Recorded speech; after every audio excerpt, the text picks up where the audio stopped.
महाभारत को कुछ लोग एक कहानी या पौराणिक कथा मानते हैं, लेकिन कुछ प्रमाण इसे एक ऐतिहासिक घटना के रूप में प्रस्तुत करते हैं।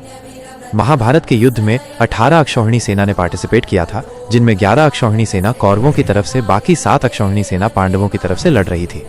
एक अक्षौहिणी सेना में लगभग 2,50,000 के करीब सैनिक होते हैं। आप इसमें घुड़सवार हो, हाथी सवार हो और सारथी को भी जोड़ दें तो ये संख्या 2,62,440 के करीब जाती है। अगर आप 18 अक्षौहिणी सेना के हिसाब से देखोगे तो ये लगभग 40 से 45 लाख यानी कि 4 मिलियन के करीब ये संख्या आती है। अब आते हैं दूसरी तरफ। महाभारत के युद्ध के समय पूरे विश्व के लगभग आधे देशों ने पार्टिसिपेट किया था। उस समय वर्ल्ड पॉपुलेशन थी 20 मिलियन, इसलिए हम कह सकते हैं कि लगभग 10 मिलियन लोग ऐसे थे जो इस युद्ध से डायरेक्टली या इनडायरेक्टली प्रभावित हुए थे।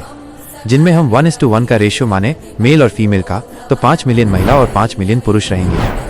अब क्योंकि इस युद्ध में 99% योद्धा मारे गए थे, इसलिए ले देकर मानो 1 मिलियन पुरुष बचे और 5 मिलियन महिलाएं, यानी कि मेल फीमेल का जो रेशियो आ रहा है 1:5 का। अब आते हैं एक रीसेंट रिसर्च जो यूरोपियन रिसर्चर मोनिका कार्मेन ने 2015 में की थी। वो बताती हैं कि एक बहुत बड़ा भारी अंतर वाई क्रोमोसोम में देखा गया। जब उनका कैलकुलेशन निकलता है तो वो बताती है कि लगभग 7,000 साल पहले था, जो कि महाभारत का टाइम था। जो रिलेटिव स्केल में मेल और फीमेल का रेशियो आता है वो उनके अकॉर्डिंग अगेन 1:5 आया, जो मैं आपको अभी कैलकुलेशन बताया।